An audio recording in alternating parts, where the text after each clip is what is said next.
السلام علیکم ورحمۃ اللہ وبرکاتہ۔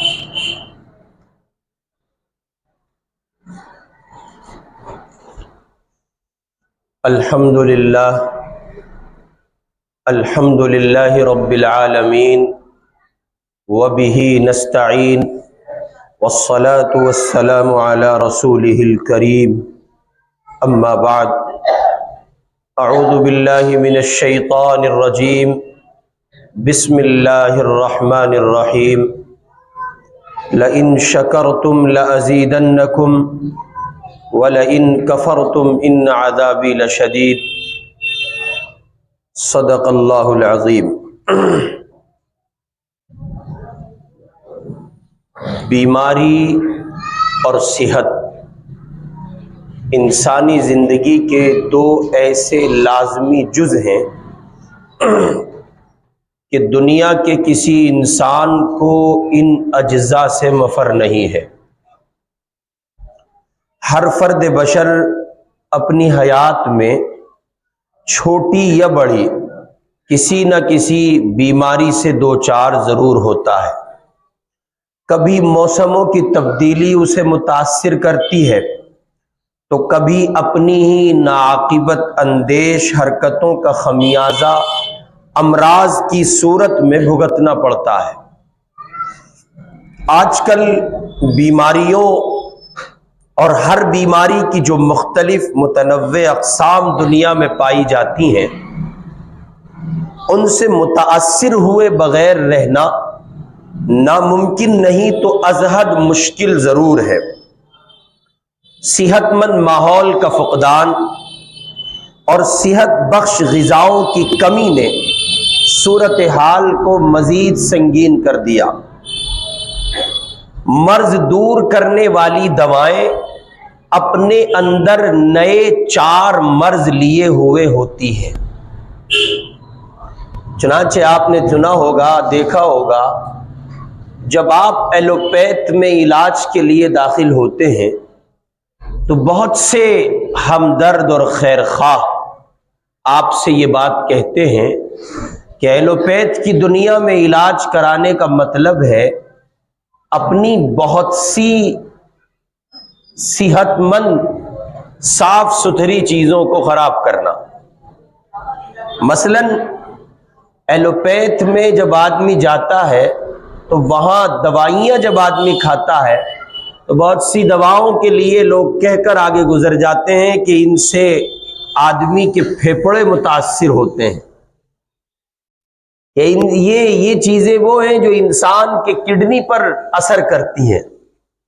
غرض یہ کہ آج کی ادویات، مرض دور کرنے والی دوائیں ہی اپنے اندر نئے 4 مرض لیے ہوئے ہیں۔ دواخانے اب شفا خانے نہیں رہے۔ میڈیکل کا ایک تصور تھا، ہاسپٹل کا ایک تصور تھا کہ وہاں جانے پر انسان کو صحت ملے گی، لیکن آپ نے اپنی آنکھ سے وہ منظر بھی دیکھا جب اس زمین پر لوگوں کو صحت کے لیے ہاسپٹل لے جایا جائے اور لے جانے کی کوشش کی جا رہی تھی، اس زمانے میں لوگ ہاسپٹل کا نام سن کر ڈرتے اور گھبراتے تھے۔ چنانچہ اس زمانے میں لوگوں نے عافیت سمجھی کہ وہ اپنے گھروں میں رہ کر علاج کریں، اور صورتحال آج بھی کچھ مختلف نہیں ہے۔ صورتحال آج بھی تقریباً ویسی ہی ہے۔ آپ غور کریں، دواخانے نہیں رہ گئے، شفا خانے نہیں رہ گئے، بلکہ ایک بیماری کے علاج کے لیے جانے والے کی واپسی 4 نئی بیماریوں کے ساتھ ہوتی ہے۔ ایک مرض جس کے لیے وہ گیا وہ تو ٹھیک ہو گیا، لیکن بقیہ 4 مرض اسے ایسے لگے ہیں کہ ان سب پر علاج و معالجے کے اخراجات، دور دراز کے دواخانوں کی آمد و رفت، اس کا خرچ، طبی معائنوں پر ہونے والا کثیر صرفہ، یہ جانچ، وہ جانچ، اس کی جانچ، اس کی جانچ، آپ دیکھیں، یعنی ایک کمزور درجے کا انسان اپنے جسم سے متعلق اس بیماری کی جانچوں میں جس کے علاج کے لیے وہ ہاسپٹل پہنچا ہے خالی جانچ کافی ہے اس کا دم نکالنے کو، اس لیے کہ اتنی سمجھدار، سنجیدہ، لائق، فائق، ذہین، دماغدار، صلاحیت مند، عقل سے کورے ڈاکٹر ہاسپٹلوں میں بیٹھے ہیں کہ وہ جانچوں کے محتاج ہیں۔ اچھا وہ محتاج کیوں نہ ہو؟ وہ محتاج کیوں نہ ہو؟ وہ اس لیے محتاج کیوں نہ ہو؟ اس لیے کہ لاکھوں کروڑوں روپیہ گھوس دے کر، رشوت دے کر وہ اس منزل تک پہنچے ہیں۔ چنانچہ کسی زمانے میں طبیب کے لیے یہ بات سمجھی جاتی اور سوچی جاتی تھی کہ طبیب جو ہے وہ خدمتگار ہوتا ہے، ڈاکٹر جو ہے وہ گویا ایک اعتبار سے ناخدا ہے، ملاح ہے۔ ڈاکٹر جو ہے وہ انسان کی بیماری کی کشتی کو نکال کر بھنوروں سے، موجوں سے، اور وہ صحت کے کنارے لگا دیتا ہے۔ لیکن آج کے ڈاکٹر کے لیے یہ تصور ذرا اس درجے اب نہیں رہ گیا ہے جس درجے اس ڈگری پر اور اس مقام پر یہ تصور کیا جاتا تھا۔ اور یہ ان اللہ کے بندوں کا قصور نہیں ہے، یہ ان ڈاکٹرز کا قصور نہیں ہے، اصل میں پورا نظام تعلیم کیپچر کیا گیا۔ تعلیم کو اس انداز پر فیشن کا درجہ دے دیا گیا اور ماڈرنائزیشن کے نام پر، جدت کے نام پر ہر کچا پکا بندہ ڈاکٹر بننے لگا۔ ہمارے حضرت حکیم الامت مولانا تھانوی رحمۃ اللہ علیہ کہتے ہیں ہر بندے کو عالم نہیں بننا چاہیے۔ جہاں یہ بات ہے کہ ہر شخص کو عالم نہیں بننا چاہیے، وہاں یہ بھی ہے کہ اسکول اور کالج میں پڑھنے والے سب طلبہ اس قابل نہیں ہوتے، ڈاکٹری کے لیے ایگزام دے کر آگے بڑھنے والے سب اسٹوڈنٹس اس قابل نہیں ہوتے کہ ان کو ڈاکٹر بنا دیا جائے۔ یعنی اگر ان سے رشوت لے کر آپ ان کے ہاتھوں میں انسانی زندگی تھما رہے ہیں تو آپ سمجھ لیجئے کہ جانوں کا سودا ہونا یقینی ہے، انسانی زندگی کا کھیل ہونا یقینی ہے۔ چنانچہ اس طرح کی جو خبریں اور اطلاعات موصول ہوتی رہیں کہ صاحب ایک ڈاکٹر صاحب آپریشن کر رہے تھے اور دوران آپریشن انہوں نے آپریٹ کرتے ہوئے وہ دھاگا بھول گئے جو آپریشن کرتے ہوئے بعد میں سلائی ہونی تھی۔ ایک جگہ رامپور میں ٹانڈے میں باقاعدہ ایک مدرسے کے طالب علم کا آپریشن ہوا، اور ڈاکٹر جس نے آپریشن کیا تھا قینچی پیٹ میں بھول گیا۔ سمجھدار، سنجیدہ، ذہین، لائق و فائق آپ کے ہمارے ڈاکٹر، آپ سمجھتے ہیں یہ صورتحال کیوں واقع ہوئی؟ یاد رکھیے نااہل کسی بھی شعبے میں آئیں کام بگاڑتے ہیں۔ علماء کی صف میں نااہل آئیں گے تو امت کو خالص دین میسر نہیں آئے گا۔ جب چاپلوس علماء کی صف میں آئیں گے تو پھر آپ دیکھیں گے کہ مالداروں کی پوجا ہوگی۔ جب خوددار لوگ علماء کی صف میں نہیں ہوں گے، اسی لیے میں کہا کرتا ہوں علماء کے لیے یہ بدقسمتی کی بات ہے کہ علماء کا روزگار اور ان کی خدمت یہ دونوں ایک جگہ سے جڑی ہوتی ہے۔ اگر کسی عالم دین کی خدمت منفرد ہو اور اس کا روزگار الگ ہو، اس کے پاس روزی کمانے کے اسباب ہو، کیوں وہ دین میں سمجھوتا کرے گا؟ کیوں وہ جناب من ایرے غیرے نتھو کھیرے کی بات کو سنے گا؟ کیوں وہ کمزور بات پر سمجھوتا کرے گا؟ لیکن چونکہ خدمت دین اور اس کا معاش یہ دونوں یکجا ہوتے ہیں، نتیجے میں پیٹ مجبور کرتا ہے ہر کچی پکی کڑوی کسیلی سہنے اور سننے کو۔ غرض یہ کہ آج کا جو دواخانہ ہے، آج کا جو ہاسپٹل ہے، جب آدمی اپنی بیماری کو لے کر وہاں پہنچتا ہے تو مزید 4 نئی بیماریوں کے ساتھ لوٹتا ہے، اور اس کی جانچوں کا جو سلسلہ ہے وہ اتنا طویل ہو جاتا ہے اور اس پر آنے والا صرفہ اتنا کثیر ہوتا ہے کہ آدمی کے لیے اس کا خرچ برداشت کرنا اس کے تحمل سے باہر ہوتا ہے۔ چنانچہ مریض کے لیے ماہر و تجربے کار ڈاکٹر کی دستیابی، مخلص عیادت کرنے والوں کا وجود یہ اپنے آپ میں کسی نعمت سے کم نہیں ہے. یہ بات ذہن نشین فرما لیں. اگر آپ کو بیماری کے زمانے میں اچھے ڈاکٹر میسر ہیں، آپ کو بیماری کے زمانے میں اچھے عیادت کرنے والے میسر ہیں، تو آپ کو اس پر اللہ کا شکر گزار ہونا چاہیے.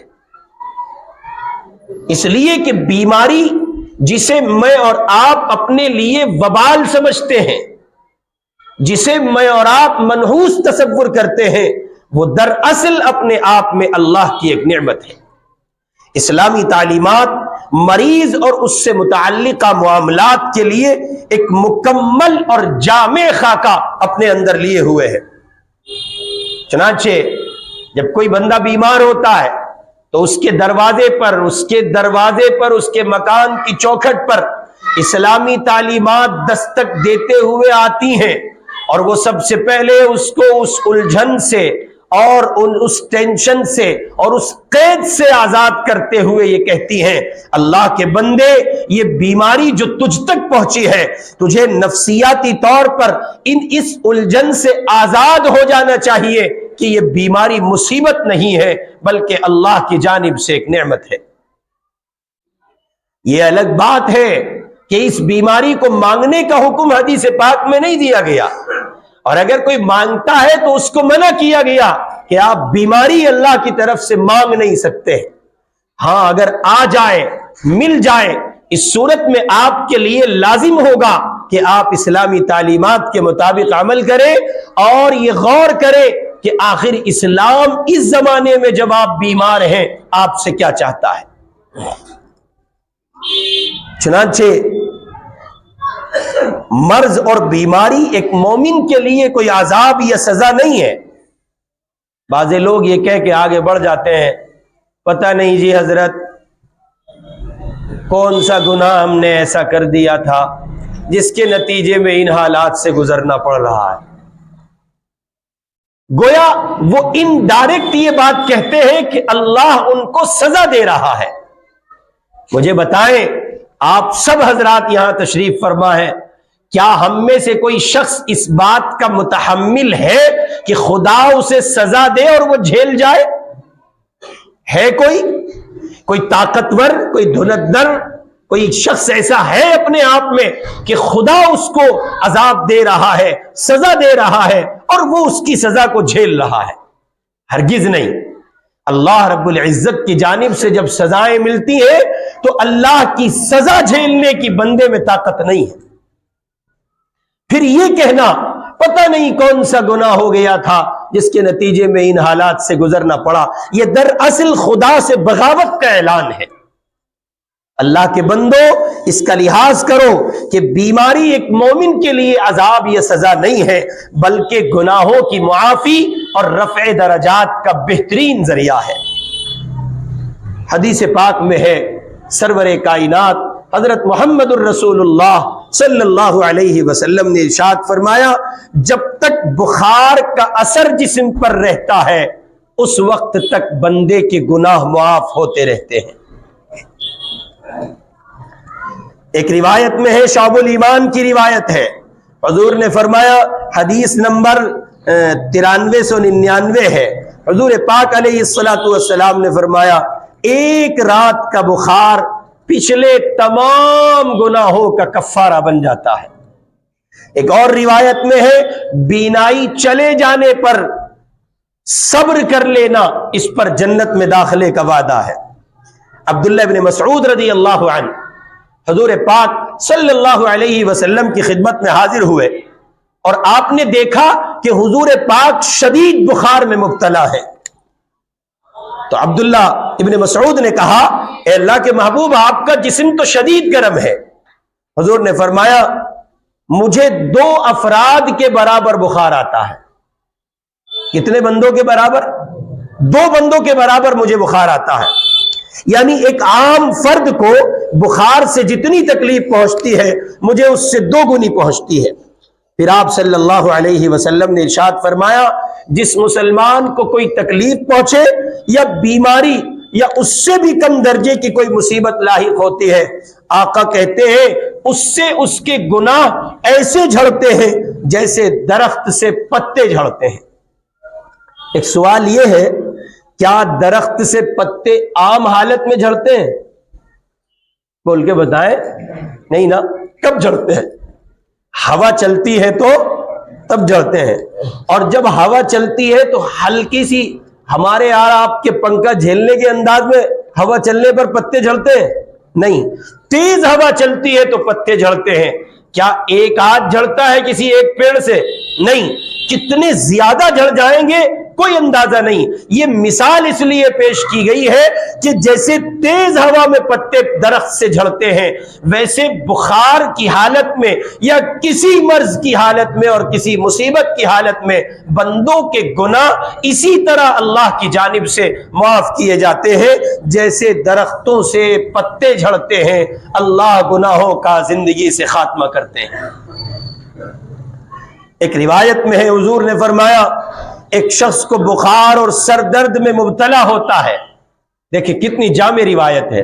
ایک شخص بخار اور سر درد میں مبتلا ہوتا ہے، آقا کہتے ہیں کہ اس کے گناہ احد پہاڑ کے برابر بھی اگر ہو، جب تک سر درد اور بخار رہتا ہے اور یہ ختم نہیں ہوتا، یعنی اس حال میں یہ درد ختم ہوتا ہے اور اس حال میں یہ بخار ختم ہوتا ہے کہ اگر احد پہاڑ کے برابر بھی اس پر گناہ تھے تو جب یہ صحت یاب ہوا اس کے جسم پر گناہوں کی دنیا میں کوئی ذرہ باقی نہیں رہا۔ اللہ رب العزت والجلال نے اس بخار کی وجہ سے اور اس سر درد کی وجہ سے تمام گناہوں کو معاف کر دیا۔ چنانچہ بخار اور سر درد جنہیں ہم معمولی بیماری تصور کرتے ہیں، ان پر اجر و ثواب کا آپ اندازہ لگائیں کس درجے ہے۔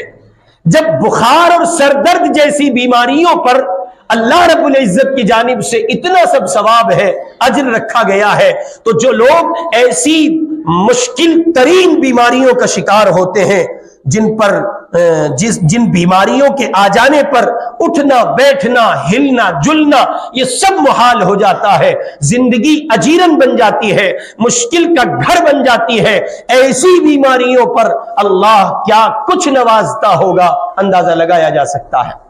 اس لیے میں عرض کیا کرتا ہوں کہ روایات کی روشنی میں یہ بات واضح ہوتی ہے، جب آدمی بہت دیر تک بیماریوں کا شکار رہتا ہے، ایک لمبا زمانہ بیماریوں میں گزار کے اللہ کے یہاں پہنچتا ہے، گویا وہ اس حال میں جاتا ہے اس کے ذمے کوئی گناہ باقی نہیں رہتا اور اللہ اس کی مغفرت اس کے اٹھنے سے پہلے کر دیتے ہیں۔ اس پر میں آپ کو ایک روایت سنا دیتا ہوں۔ اللہ تعالیٰ نے اپنے محبوب سے یہ وعدہ کیا ہے کہ ہم آپ کی امت کے ایک ایک فرد کو بخشیں گے۔ قرآن کہتا ہے سوف یعطیک ربک فترضی، قیامت میں اللہ تعالیٰ اپنے محبوب سے کہیں گے پیارے محمد اتنا دیا جائے گا کہ آپ خوش ہو جائیں گے۔ اب حضور سے پوچھا گیا آپ جنت میں کب جائیں گے؟ سرور کائنات نے کہا میری امت کا ایک ایک فرد جب تک جنتی نہیں بن جائے گا میں محمد جنت میں نہیں جاؤں گا۔ آپ اس پر غور کریں کہ حضور پاک علیہ الصلوۃ والسلام کا یہ کہنا ایک ایک امتی جنت میں نہیں جائے گا تو محمد جنت میں نہیں جائے گا، جب تک ایک ایک امتی جنتی نہیں ہوگا تب تک محمد جنت میں داخل نہیں ہوگا، اور جنت کا دروازہ حضور سے کھلے گا۔